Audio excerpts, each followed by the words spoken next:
The moment the barbell hits the floor, the entire lower training hall shakes. Not rattles, shakes. Dust falls from the ceiling. The iron rack groans like it's in physical pain. And the guy responsible for all of that is sitting on the floor, catching his breath, like he just finished a mildly annoying set of curls. That guy is Ren Ashveil, the lowest ranked student at Ironveil Academy, the one everyone calls dead weight. And here's the thing, the weight he just dropped, it takes 12 carriages to move it. Nobody else in this entire school can get it off the ground. That's the kind of story this is. Let me back up. Ironveil Academy is not your average school. It's not the place rich kids go to study poetry and learn which fork is for salad.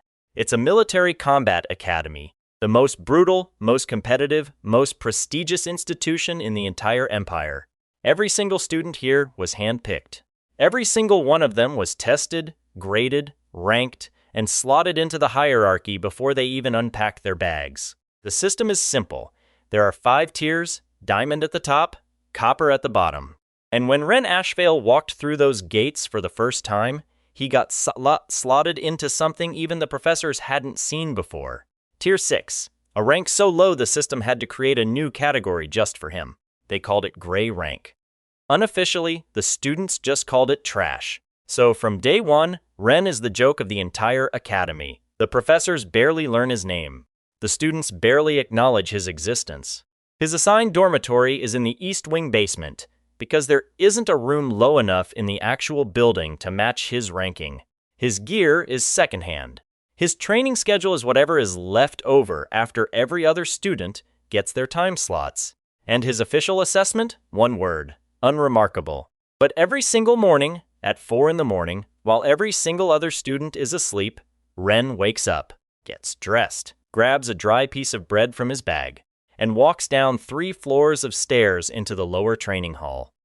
The lower training hall is the section of the facility that nobody uses anymore. The equipment is ancient, the lighting is bad, it smells like rust and old leather. The weights stored there haven't been touched in over 15 years. They were originally used by the legendary Iron Corps, the Empire's defunct heavy infantry battalion, whose members were known for carrying entire castle gates on their backs. Nobody at Ironveil even goes down there. Why would they?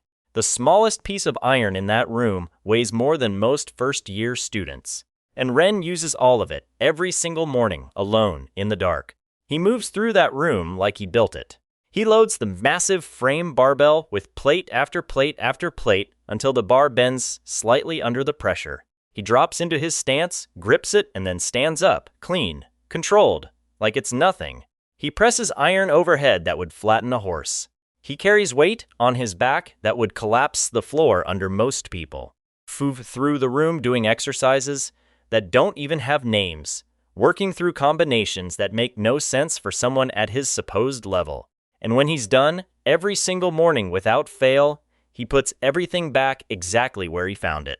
Wipes down the equipment, walks back upstairs, changes. Shows up to his first class looking unremarkable. Nobody knows, or so he thinks. The first crack in Ren's invisibility happens on a Tuesday, and it happens because of the worst possible person. Dorian Crest is everything Ren isn't supposed to be. He's diamond rank, the top-rated student in the entire third-year cohort. He's tall, sharp, trained from birth in both combat arts and mana control. His family is imperial nobility. His face belongs on recruitment posters, and his attitude knows it. Dorian doesn't just compete, he performs. He trains publicly, loudly, with an audience whenever possible. He is the type of person who announces his accomplishments to rooms that didn't ask. And he hates, genuinely, personally, visibly hates, that Ren Ashveil exists at the same academy as him. It started at orientation when Dorian made a joke about gray rank being reserved for furniture, and Ren didn't react at all. Not embarrassment, not anger, not even acknowledgement. He just kept eating his dry bread and staring at the wall. Dorian took it personally, because Dorian takes everything personally. So on that Tuesday, when Dorian finds out there's a lower training hall in the East Wing basement, he decides to go down there and see what the trash student is supposedly hiding. He brings 2 of his friends, Veth and Callum, both silver rank, both loyal in the way that people are loyal when they're terrified of the person they follow. They creep down the stairs. They push open the heavy door. They step into the lower training hall, and they see the weights. Dorian goes quiet for a second. He walks up to the barbell on the main frame. He looks at the plates loaded on it. His eyebrows go up. He looks at Veth. Veth looks at Callum. Nobody says anything. Then Dorian wraps both hands around the bar and pulls. Nothing happens. He adjusts his grip. Pulls again. The bar doesn't move. He plants his feet wider, drops lower, puts his entire body into it. Not even a wobble. Callum tries to help. Both of them pulling together on one side. Still nothing. Veth grabs the other side. 3 diamond and silver rank students hauling with everything they have. The bar shifts maybe half an inch, and then they all tumble backward. Dorian stands up. His face is doing something complicated. He looks around the room at the other equipment. He walks to the hanging iron block in the corner, the one Ren uses for grip work. He grabs it with both hands, tries to lift it off the chain hook. His arms shake. His face goes red. He gets it maybe 3 inches off the floor before his grip gives out, and it drops back down with a sound like small explosion. He stands there for a moment, very still. Then he looks at the marks on the floor, the scuff patterns, the wear marks on the equipment handles, all of it fresh, all of it consistent with regular use. Someone uses this room. Someone who moves these weights not just once but routinely. And there is only one person with access to this level of the East Wing. Dorian doesn't say anything to anyone that day, but his eyes find Ren at dinner, and they stay there longer than they should. Ren, for his part, has no idea any of this happened. He eats his dry bread, stares at the wall, goes to sleep at 9, wakes up at 4, goes back downstairs, loads the bar, gets to work. The second crack happens 2 weeks later, and this one has a witness. Lyra Voss is the top-ranked female student in the entire academy.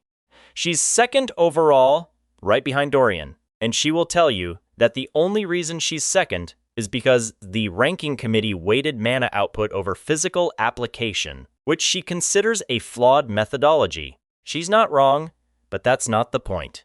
The point is that Lyra is brilliant, cold, precise, and deeply suspicious of things she can't immediately explain. She also has a habit of walking the East Wing corridors at night when she can't sleep, which is more often than anyone would guess. At 2 in the morning on a Friday, Lyra is walking the corridor on the 3rd basement level, and she hears something. A rhythmic low sound, metal on metal. She stops, follows it, pushes open the door to the lower training hall, and freezes. Ren Ashveil is in the middle of a standing press. The weight overhead is not possible. She does the math instantly, the way she does everything, and the number she arrives at makes no sense. She watches him complete the rep, lock out, control the descent, set it down, breathe, load another plate, and do it again. She stands in the doorway for 7 full minutes. He doesn't notice her, or if he does, he doesn't acknowledge it. When he finally finishes the set and reaches for his water, she speaks. That's 3 times the Academy press record. He turns around, looks at her. His expression doesn't change. I didn't set a record. You could. He looks at the weight, then at her, then back at his water. I'm not here to set records.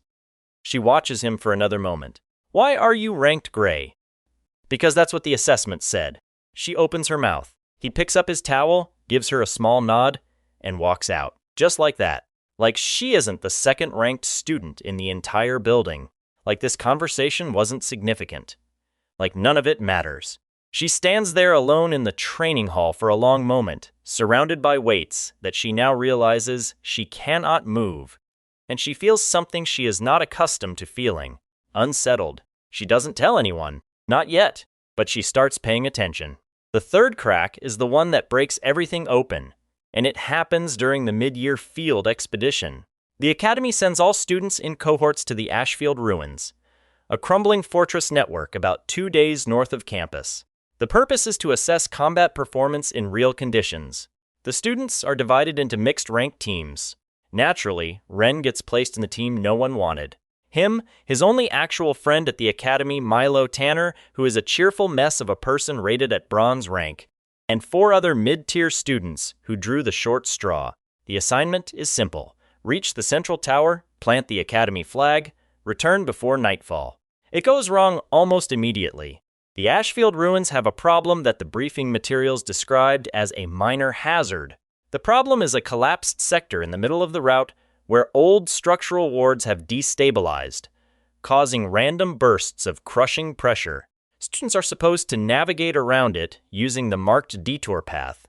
The marked detour path, as Ren's team discovers on arrival, has been completely blocked by a fresh rock slide. So they have two options: turn back and fail the mission, or go through the pressure sector. The two mid-tier students vote to turn back. Milo looks at Ren. Ren looks at the pressure sector. "We go through," he says. Milo looks at him like he's lost his mind. "The pressure bursts in there can flatten stone columns. You know that, right?" "I know, and your plan is move fast. I'll handle the bursts." "You'll handle the pressure bursts?" "Yes." Milo stares at him, then sighs, picks up his pack, and follows him in. The two reluctant students end up coming too, because going back alone felt worse than going forward together. This was not necessarily smart reasoning, but it was very human reasoning. The pressure sector is exactly as bad as advertised. The first burst hits 30 seconds after they enter. A wave of crushing force slams down from the ceiling wards.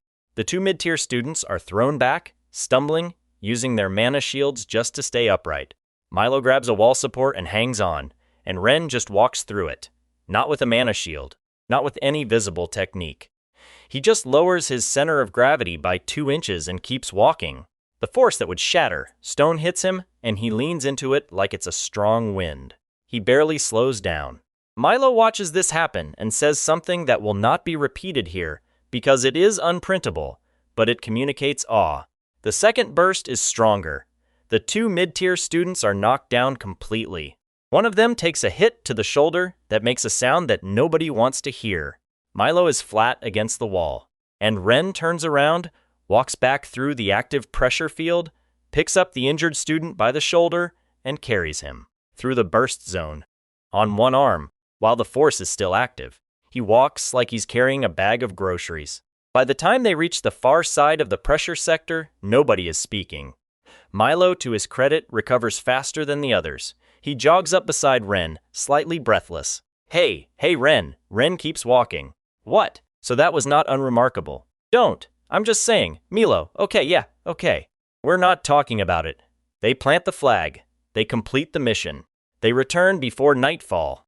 When the instructor who meets them at the gate asks how they got through the pressure sector, Milo says the detour path was manageable after all, just slow.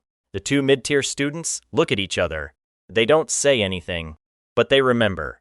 Word spreads the way it always spreads at a place like Ironveil Academy, in fragments, in whispers, in half-sentences over meals and passing looks in the corridor. Not fact, not yet, but the rumor that the gray rank kid carried a team through the pressure sector, that he walked through crushing force wards without a shield, that he didn't even look like it cost him anything. Dorian hears it on a Wednesday, and his reaction to the rumor is immediate and simple. He schedules a challenge match. Challenge matches at Ironveil are official. Any student can challenge any other student of lower rank. The lower-ranked student has no right to refuse.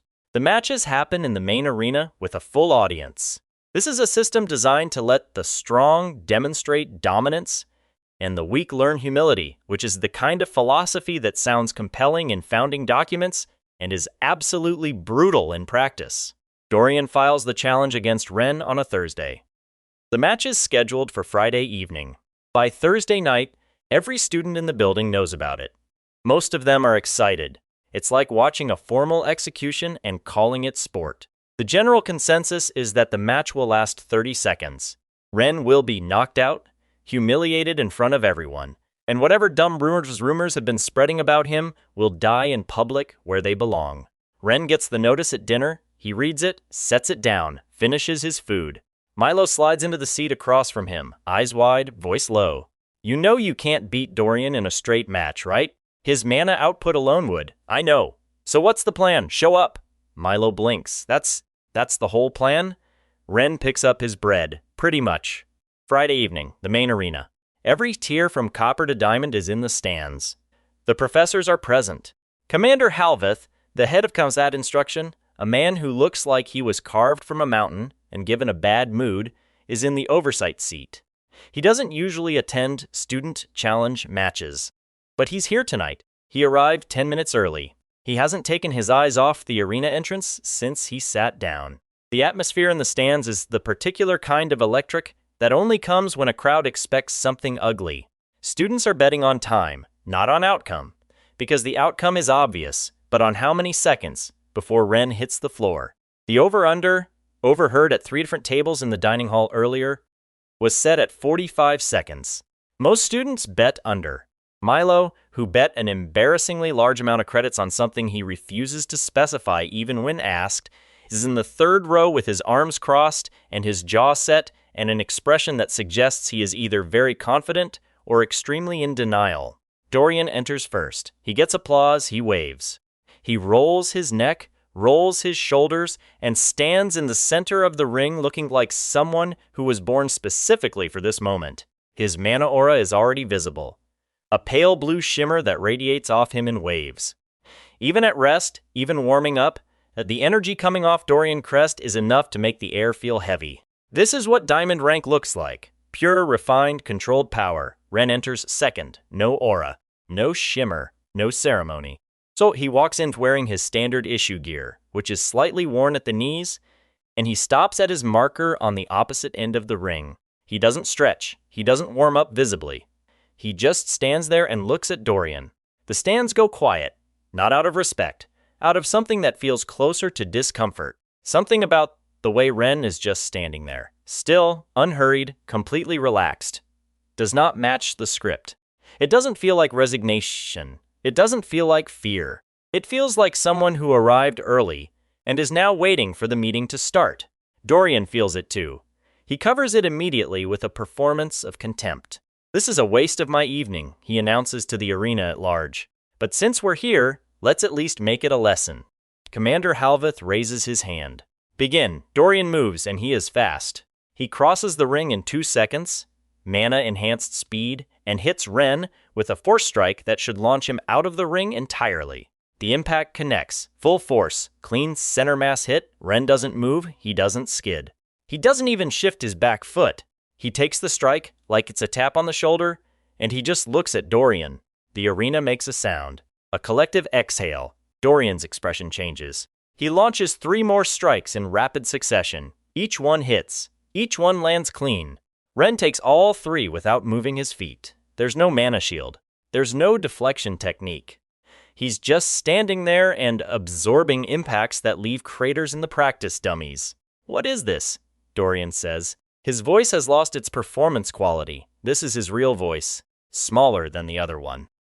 "What are you doing?" Ren tilts his head slightly. "Standing here." Dorian's mana aura surges. He puts everything into his next strike. The energy output is visible from the back of the stands. It's a blast that senior students would have to work to survive.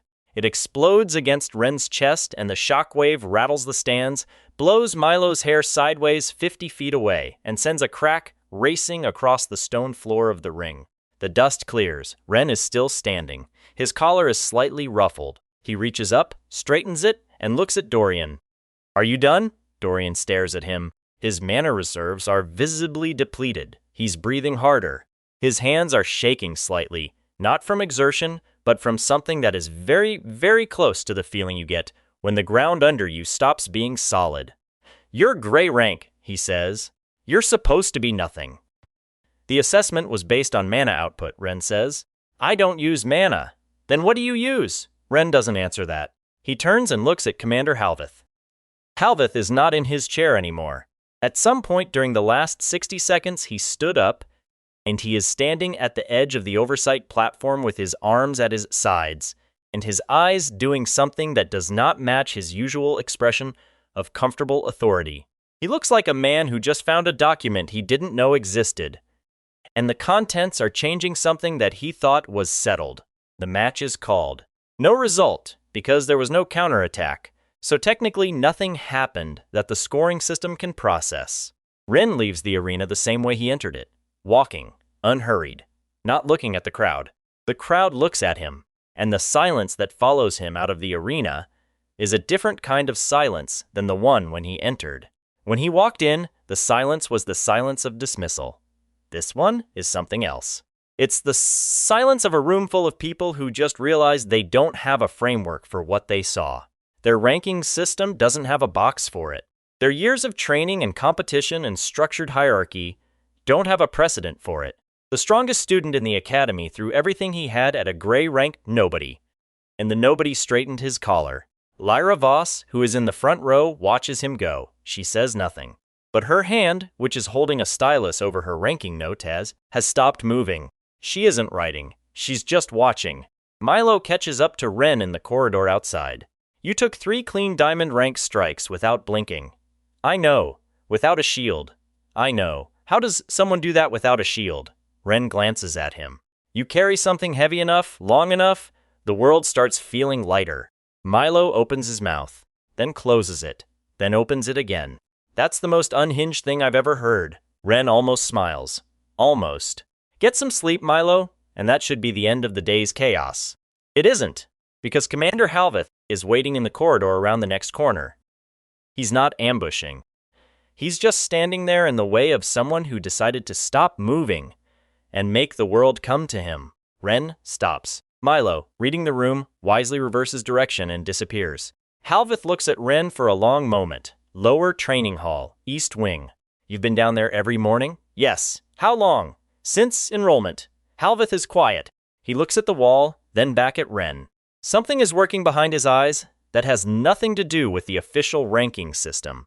The equipment down there. The Iron Corps frames? Yes. You're loading all of them? Yes. Halveth exhales through his nose. Slow. Controlled.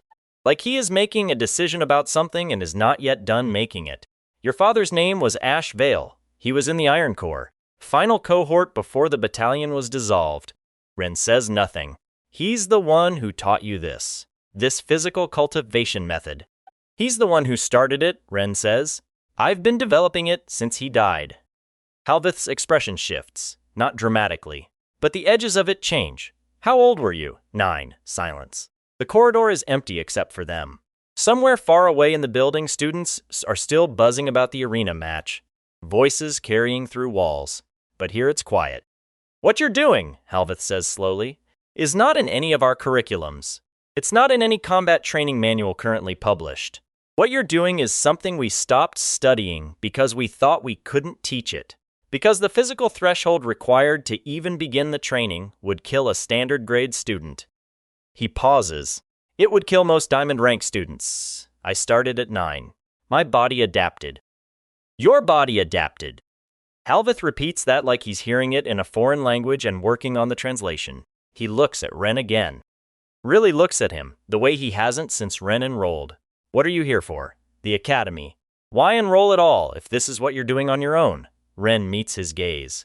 Because whatever killed my father came from inside these walls. Someone in this institution gave the order that sent the Iron Corps to their deaths. And I'm going to find out who. The silence that follows that sentence is a different kind of silence. It's the kind that has weight to it. It settles like a stone in still water and sends ripples outward. Halveth doesn't move for a very long time.